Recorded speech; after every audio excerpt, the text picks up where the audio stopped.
Salut tout le monde, bienvenue à ce chapitre 5 du rapport Boivin.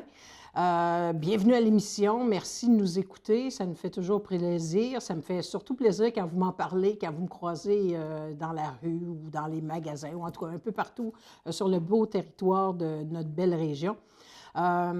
La bonne nouvelle de la semaine, il n'y a pas de neige encore. En tout cas, j'espère qu'il n'y en aura pas par le temps que vous allez m'écouter, mais nous, on enregistre le jeudi en après-midi et la première diffusion est le vendredi, puis après ça, c'est à peu près n'importe quand là, dans les journées qui suivent. Mais moi, je vous parie qu'il n'y aura pas d'accumulation, en tout cas, pas sur le territoire urbain de la belle région de l'Outaouais. On annonce encore un 14 samedi, fait que ça vous donne une idée. L'autre bonne nouvelle, puis je le mets dans la catégorie des bonnes nouvelles parce que je suis une fille optimiste et positive, c'est l'annonce cette semaine par la ville de Gatineau que, bon, après ces années de réflexion, le fait aussi que le gouvernement du Québec, c'était la fin, avait sonné la fin des CLD, des centres locaux de développement économique, etc., ben, il fallait que les villes se repositionnent puis déterminent qu'est-ce qu'ils feraient avec de quelle façon est-ce qu'ils étaient pour opérer. Et la ville de Gatineau a choisi d'opérer avec une commission de développement économique, aussi une autre branche qui va s'appeler ID, les lettres là, ID, mais dans le sens d'une idée, une pensée, ID Gatineau. Et il y aura le secrétariat au développement économique. Alors, le mandat semble être assez clair, selon ce que j'entendais dire de la bouche du maire de Gatineau, Maxime Pedneau-Jobin. On veut que la ville de Gatineau soit plus agressive au niveau économique, soit plus à l'écoute de la communauté d'affaires.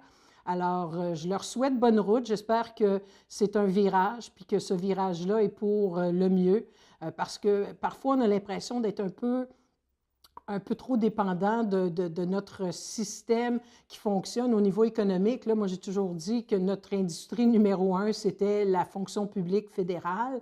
Et quant à la fonction publique fédérale qui donne de l'emploi à beaucoup des gens ici en Outaouais, bien, pas que ça nous rend un petit peu paresseux, mais on a peut-être un peu moins le besoin. Le besoin se fait moins sentir d'avoir cette petite graine d'entrepreneurship, parce que c'est pas évident d'être entrepreneur, d'être travailleur autonome, tu dépends de toi uniquement, et c'est pas facile. Alors, quand tu as cette belle manne qui s'appelle le gouvernement fédéral, bien, des fois, on tombe plus dans cette facilité où tu as un système, un régime de pension, toutes sortes de régimes d'assurance, etc. Alors, tant mieux, je pense que ça passe par là. De plus en plus, on aura besoin d'entrepreneurs, les travailleurs autonomes, les petites entreprises, les moyennes entreprises. C'est le nerf de la guerre. Ça fait longtemps qu'on dit qu'il faut que l'Outaouais se diversifie. Donc, je leur souhaite bonne route. La commission de développement économique est formée de plusieurs personnes. Je ne les connais pas tous nécessairement. Je sais que les présidés, évidemment, c'est le maire qui préside, mais sa tête, si on veut, c'est Stéphane Parent. Et Stéphane Parent, c'est le directeur à la coopérative des ambulanciers ici en Outaouais. Il y en a qui vont dire hey, qu'est-ce qu'un gars comme ça fait dans une entreprise ou quelque chose, une commission à saveur économique.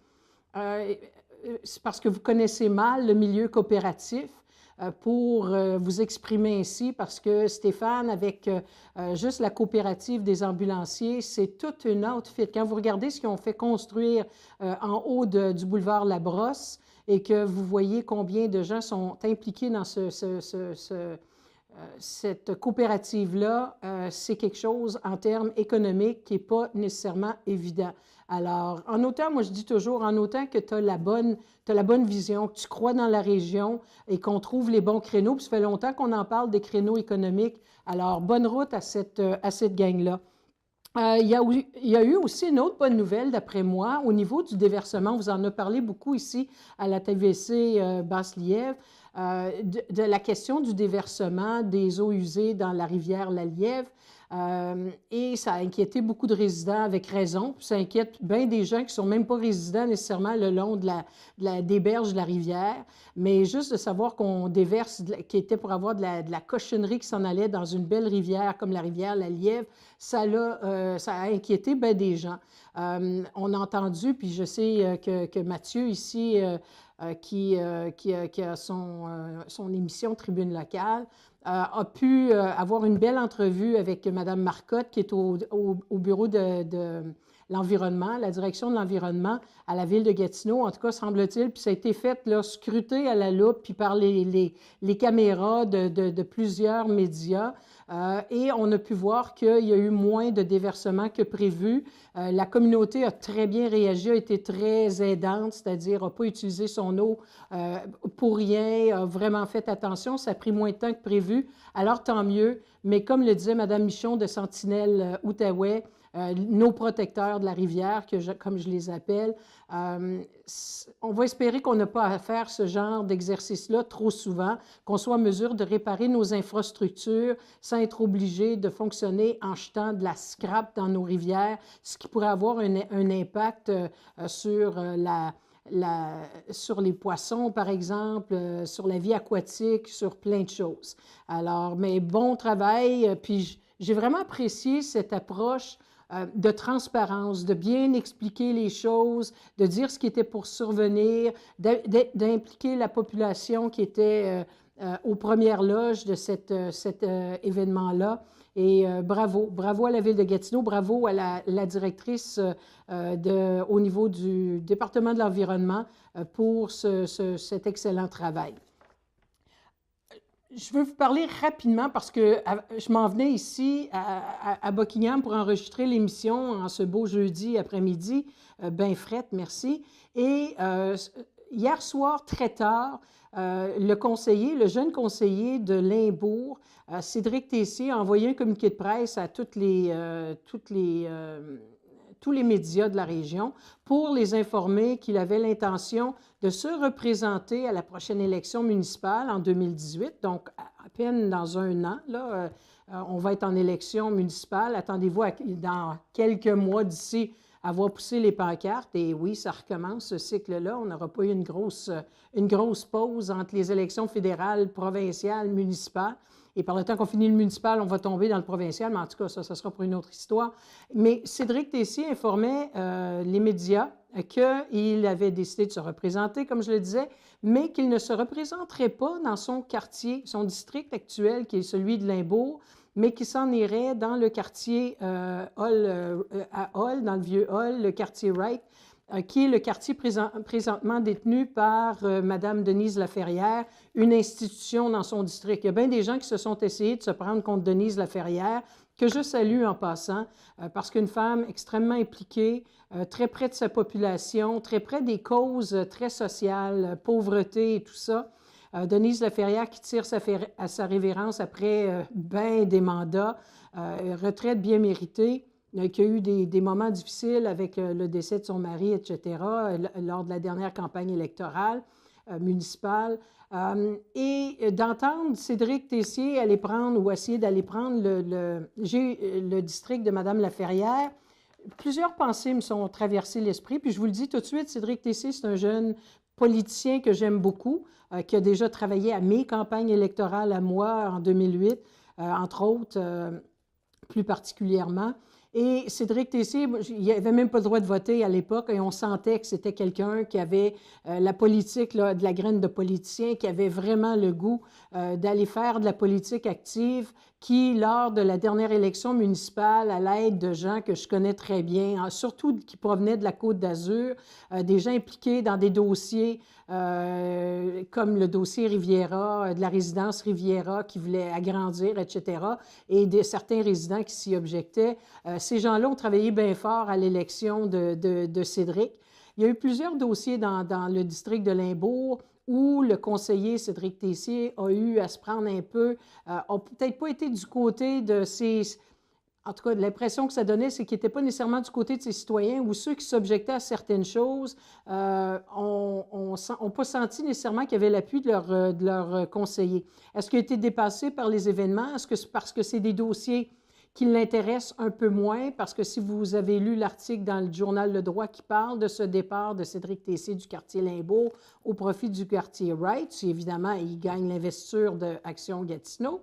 Parlant d'Action Gatineau, ça aussi, c'était peut-être un autre bobo, c'est que Cédric Tessier avait été élu comme indépendant et en cours de mandat a décidé de faire un virage à 180 degrés et d'embarquer dans le parti politique municipal, le seul qui existe au moment où on se parle, celui d'Action Gatineau. Ça a froissé ou ça a frustré peut-être plusieurs gens, malgré que je prends ça avec un grain de sel, parce que les gens qui s'intéressent à la politique municipale vont vous dire, en vous autres et moi, ils ne sont pas une tonne. En tout cas, s'ils sont une tonne, ils ne sont pas là la journée du vote, parce qu'il n'y a pas des gros taux de participation. Selon Cédric, c'est parce que c'est une question d'affinité en termes de dossiers. Il y a mieux les dossiers dans un centre plus urbain, plus centre-ville comme le Vieux-Hall, et où l'aspect culturel, l'aspect pauvreté, en tout cas, c'est des dossiers qui le rejoignent. Ça reste à voir. De toute façon, ceux qui auront à le juger, ce seront les électeurs. Selon lui, il y avait peut-être plus de chances de l'emporter dans le quartier Limbourg. Selon mes informateurs à moi, il y avait pas mal de groupes d'opposants qui étaient en train de s'organiser pour s'assurer qu'il ne passe pas à la prochaine élection. Alors, c'est peut-être une bonne décision politique s'il veut continuer cette carrière politique. Je lui souhaite bonne chance parce que c'est un jeune que je sais qui a le cœur à bonne place. C'est pas évident. C'est le fun de voir des jeunes en politique, mais bienvenue dans le merveilleux monde de la politique active. Ça joue dur, ça joue pas facile. Puis si j'avais un conseil à te donner, mon Cédric, si tu écoutes, c'est qu'il faut faire face à la musique. Il ne faut pas avoir peur de parler aux médias, y compris ceux que tu aimes peut-être moins ou les personnes que tu aimes un peu moins, parce qu'on va toujours respecter la personne qui se tient debout, qui croit dans ce qu'elle fait, puis qui a des arguments à faire valoir, qui est prêt à les énoncer. En tout cas, on verra. Ce seront les électeurs des quartiers en question qui auront à se pencher sur ce sujet-là. En terminant sur le sujet de Cédric, j'aurais juste une tendance à dire, si j'étais les gens du district Limbourg, je serais peut-être un peu déçu parce qu'il reste quand même un quart de ce mandat-là. Il reste une année complète. Est-ce qu'ils vont sentir qu'ils ont l'appui de leurs conseillers? Est-ce qu'ils vont sentir qu'ils ont... Moi, je pense que Cédric, c'est un professionnel. Je ne suis pas nécessairement inquiète. C'est le genre de questions que j'ai entendues quand les gens me parlaient de ça aujourd'hui en m'en venant ici à la station. Et je leur disais, écoutez, moi, je ne suis pas particulièrement inquiète, mais il appartient à Cédric Tessier de calmer sa population et de bien expliquer qu'il va continuer son mandat de conseiller élu du district de Limbourg et se donner à 100% pour faire avancer les dossiers de Limbourg et non pas travailler à son élection du district Wright, parce que c'est là qu'il aspire à faire la suite de sa carrière politique. En tout cas, on va suivre tout ça avec intérêt. Celui qui doit être bien heureux de la situation, c'est le candidat déclaré Paul Loyer dans le quartier Limbourg, qui se trouve maintenant à ne plus avoir d'adversaire. On fait une pause et on revient avec quelques dossiers du Québec et de l'international. Chaque pays a sa langue. Ici, on travaille en français. Ici, on vit en français. Parlez-nous en français. Notre fierté, le français. Un message d'impératif français. En courtier? La philosophie des emplois de guerre, c'est l'entraide, c'est le plus vieux qui aide le plus jeune, comme je fais avec le petit Emmanuel. J'adore courir. C'est une passion pour moi. Je vais dehors, je pars à courir. C'est rendu que je veux aller dans les hauts niveaux. C'est correct? Oui. Les emplois de guerre ont totalement changé ma vie. Ils m'ont permis de vivre ma passion. Les emplois de guerre supportent à fond le rêve des enfants. Moi, j'aime ça courir.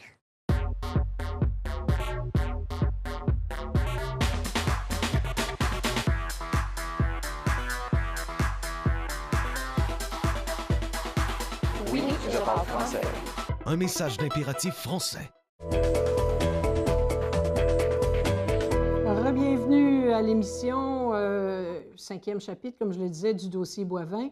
Je voulais parler très brièvement, parce que c'est à peu près ça que ça vaut, de la mise à jour économique du ministre des Finances, Carlos Letao. J'espère que je le prononce correctement. Vous allez me dire, j'aime beaucoup les théories de complot, là, mais c'est un peu particulier. Puis je vais vous parler de ce point-là en même temps, puis ça a l'air, vous allez dire, waouh, c'est tout un lien qu'elle fait là. Mais entre la mise à jour économique du gouvernement du Québec, du gouvernement Couillard, qui nous a fait vivre des années d'austérité, à couper des fonds dans les services. Certains vont dire qu'ils n'ont rien coupé, ils n'ont juste pas donné autant d'augmentation que nécessaire, sauf que si le coût de la vie augmente, mettons, de 2 puis je te donne 1 d'augmentation salariale, tu perds encore 1 en termes réels de chiffres absolus. Fait qu'on ne jouera pas avec les mots « c'était dur », parlez-en à ceux qui travaillent dans les milieux de la santé, dans les milieux d'éducation, etc. Le gouvernement du Québec s'est dégagé une marge de manœuvre, pas d'argent qui lui appartient, mais de notre argent. Et sa grosse promesse avait été de rembourser, prendre ces surplus-là, puis d'en redonner 50 en baisse d'impôts. Ce n'est pas ce qu'il va faire, mais ce n'est pas tellement dans les détails parce que moi, j'ai une tendance à croire qu'on fait dire aux chiffres à peu près ce qu'on veut leur faire dire quand on est en politique, quand on est au gouvernement ou qu'on est dans l'opposition. Chacun utilise les chiffres qu'il veut bien utiliser de la façon qu'il veut bien l'utiliser. Bien, des gens qui disent, regardez, on n'a pas de problème avec les taxes, c'est quand on ne sait pas ce qu'ils font avec notre argent qu'on a des problèmes, ou quand ils la gaspillent, ou quand ils la dépensent dans des conneries, c'est là que ça fait bondir les gens, ou qu'ils ne les mettent pas dans les choses importantes, les choses qui viennent chercher les gens dans les besoins les plus criants. Le lien que je voulais vous faire, c'est que j'ai trouvé un peu particulier, je vais vous dire, bien franchement, de voir, parce qu'on sait qu'il était supposé avoir une mise à jour économique à l'automne, il y en a toujours une, mais on a su le 20 octobre, donc la semaine dernière, que le ministre Letao était pour présenter sa mise à jour économique.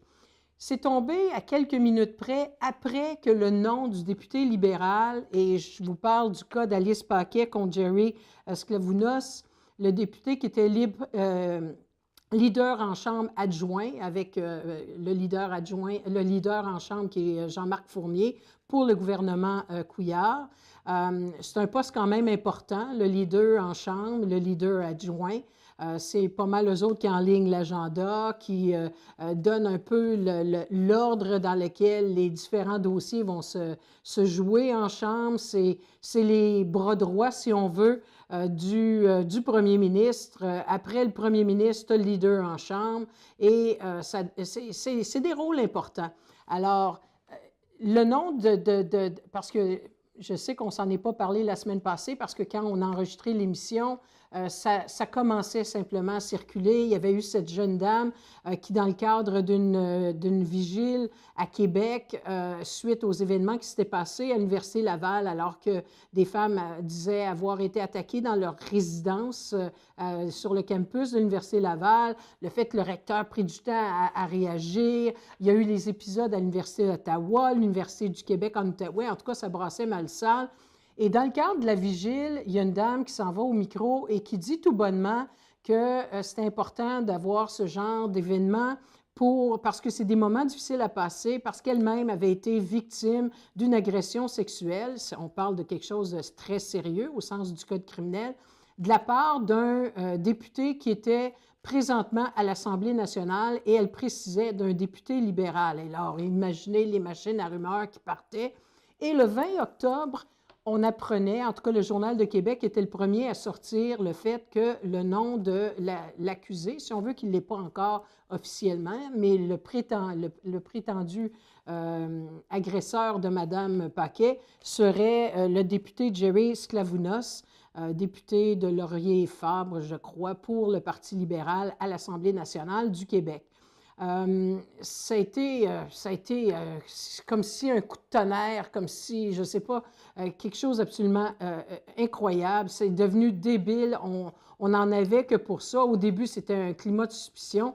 Et j'ai senti comme si l'annonce de cette mise à jour économique, c'était comme ça on essayait, parce que souvent la stratégie, faites juste observer n'importe quel palier de gouvernement. Quand il se passe quelque chose, il y avait eu un film de Dustin Hoffman à l'époque qui s'appelait Wag the Dog, je ne sais pas c'est quoi sa version française, là, mais c'était justement ça, on appelle ça des tactiques de diversion. Donc, pour essayer de changer la toune, si on veut, si vous me permettez l'expression, on envoie les gens sur une autre piste. Ça a eu effectivement cet effet-là, à mon point de vue, parce qu'il n'y en avait que pour ça dans les éditoriaux, dans les chroniques.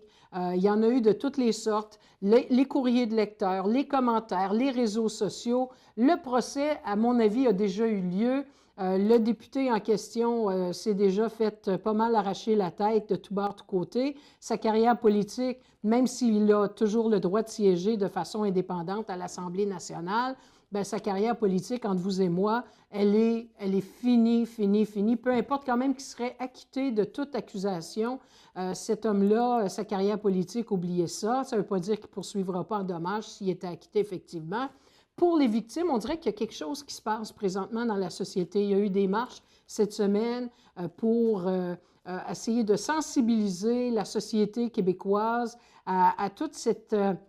ce qu'ils appellent, eux autres, la culture du viol. Je ne veux pas embarquer dans le débat. Est-ce qu'il y a une culture du viol ou pas? Est-ce qu'on est une société comme ça? Tout ce que je sais, je regarde ce qui se passe aux États-Unis avec les déclarations de certaines dames concernant le candidat à la présidence, Donald Trump. En tout cas, on sent qu'il y a un phénomène où les gens se sentent à l'aise. Et à mon point de vue, que vous aimiez ou pas, le commentaire que je vais faire, c'est une maudite bonne affaire. Pourquoi? Parce que, puis oui, il y en a sûrement des fausses. Ce ne sera pas la première fois qu'il y a des fausses accusations. Puis, mais la majorité du temps, il n'y a pas de fumée sans feu. Il y a quelque chose qui se passe. Et cette espèce d'idée de penser que parce qu'une fille a déjà été une escorte, ou c'est une fille qui porte une jupe trop courte, ou qui est pactée, ou qui a fait certaines avances, que c'est une licence de faire n'importe quoi avec, bien, si on peut changer cette perception-là et en même temps apprendre à nos jeunes filles de faire attention, de ne pas se mettre dans certaines situations qui pourraient être dangereuses pour elles si elles font face à quelqu'un de, excusez-moi, de moindrement dangereux ou qui n'est pas équilibré, qui n'est pas capable de se contrôler, bien, mettez-vous pas dans certaines positions. Mais la règle veut qu'une personne soit capable, quand même qu'elle dit oui, oui, oui, oui, oui, ça dit non à un moment X, c'est fini, c'est oublier ça. C'est-tu assez clair? Et son passé en passant, son passé en passant, c'est cute, bien, absolument pas pertinent en cours, ne peut pas être utilisé. Alors, ça sera intéressant de voir la suite des événements. Mais tout ça pour dire que pour moi, la mise à jour économique, disons que ça ne changera pas grand-chose dans vos vies. Il y a le 200 $ de taxe santé qui va être aboli au 1er janvier, mais ça veut dire que vous ne le verrez pas avant vos impôts de 2018. Alors, c'est encore bien des choses qui se déroulent dans bien des mois qui vont s'écouler avant que vous y voyiez quelque chose de très concret dans vos poches. Mais attention, des fois, quand les gouvernements annoncent des affaires, des fois, c'est juste pour faire dévier un peu la conversation. Et ça m'a donné cette impression qu'on voulait sortir un peu de ce drame, et c'est un drame humain à bien des égards, qui est le cas d'Alice Paquet contre Jerry Sklavounos. Je prends une gorgée d'eau parce que je m'étouffe toute seule. Maintenant, je veux vous parler du nouveau juge à la Cour suprême du Canada. Je vous en avais parlé qu'il y en aurait une nomination qui s'en venait. Elle est faite, c'est Malcolm Rowe. Il a passé devant un comité, je dirais conjoint, Sénat, Justice, Parlement. Et ils ont pu rencontrer le juge en question. Je ferai grâce de tout le processus de détermination de qui on nomme. C'est un processus qui est différent. Je ne suis pas convaincue qu'il est à 100% indépendant. Il y a encore bien des questions que je me pose par rapport à son fonctionnement, mais c'était quand même intéressant de pouvoir entendre le juge Rowe, un juge de Terre-Neuve en passant, qui entend, je dirais, des causes en français, il ne doit pas en entendre une tonne à Terre-Neuve, qui ne connaît pas le Code civil du Québec parce qu'il y a zéro dossier du Québec qui s'en vont devant sa cour d'appel à Terre-Neuve, mais qui avait un Français qui ferait rougir de honte bien d'autres juges de la Cour suprême du Canada actuellement, qui siègent actuellement, qui est capable d'échanger, qui a pu faire des blagues avec les membres du comité. Et ça pourrait être une addition intéressante là, pour la Cour suprême du Canada. Je n'ai pas trouvé personnellement, c'est pas un juge de la trempe du juge Dixon, qui a été un grand rédacteur de jugement pour la Cour suprême du Canada, mais qui saura sûrement faire une job décente à ce niveau-là, qui, de toute façon, sera le premier juge de Terre-Neuve à siéger à la Cour suprême. Alors, ça sera à suivre, mais bravo pour son bilinguisme. J'ai été agréablement surprise à ce niveau-là. Donc, ça risque de mettre la barre assez haute pour les prochains. Et tous ceux qui disent que le bilinguisme des juges à la Cour suprême du Canada n'est pas nécessaire, puis que ça empêcherait d'aller chercher des candidats valables parce qu'il y a des coins où ça ne parle jamais en français, bien, le juge Rowe, lui, il a pris les moyens pour aller prendre des cours d'immersion et ils ont accès à tous ces services-là. Je n'en dis pas plus sur le sujet. En terminant, je veux parler de Justin Trudeau parce que ça aura été une semaine un peu difficile pour le premier ministre du Canada. Tout d'abord, il a passé devant le comité, le Congrès du travail du Canada et il s'en allait répondre à des questions de l'aile jeunesse du Congrès du travail du Canada. Et il y a eu des différentes manifestations. En tout cas, il y a un groupe de gens qui participaient à cette rencontre-là, qui se sont mis debout et qui ont tourné le dos au premier ministre. Ça a chahuté, on lui reproche de ne pas faire d'avancée en environnement, de revenir sur la question de la réforme électorale, lui qui avait promis qu'on n'aurait plus jamais d'élection sous la même forme qu'on a eue en 2011 et en 2015, pardon, et qui semble reculer sur beaucoup de choses qui sont très, très, très bien perçues par les jeunes, puis que les jeunes comptent dessus énormément. Alors, ça a été un peu difficile et ça, c'est peut-être symptomatique de ce qui pourrait s'en venir, mais en tout cas, parce qu'à un moment donné, c'est bien beau et comité, mais si tu livres pas la marchandise, là, les gens commencent à dire « Hey, wow, là, tes promesses, c'était-tu rien que de la frime? » Ou bien si tu avances avec ça. Alors, ça sera à suivre. Il y a eu l'histoire, on en parle peut-être moins du côté du Québec, la question des cocktails de financement que j'appelle et de rapprochement. Ce sont des cocktails de financement avec des ministres du cabinet de Justin Trudeau et qui s'en vont faire des rencontres. On invite les gens, la grosse communauté d'affaires, à payer 1 500 $ pour venir rencontrer le ministre des Finances, alors qu'il est en consultation, imaginez, pour savoir comment il va faire son prochain budget. Ça sent bizarre. Il a été interpellé parce qu'il avait imposé des règles très strictes sur la question et qui ne semble pas vouloir suivre M. Trudeau. Ça va probablement lui rebondir dans le visage dans les semaines qui viennent parce que l'opposition va s'en occuper. Mais la bonne nouvelle pour M. Trudeau, qui aurait pu être une mauvaise, c'est que la Wallonie, qui allait à l'encontre de l'accord Canada-Union européenne, a levé son désaccord et est prête maintenant à signer, ce qui finit bien sa semaine, j'en suis, mais convaincue. À la semaine prochaine.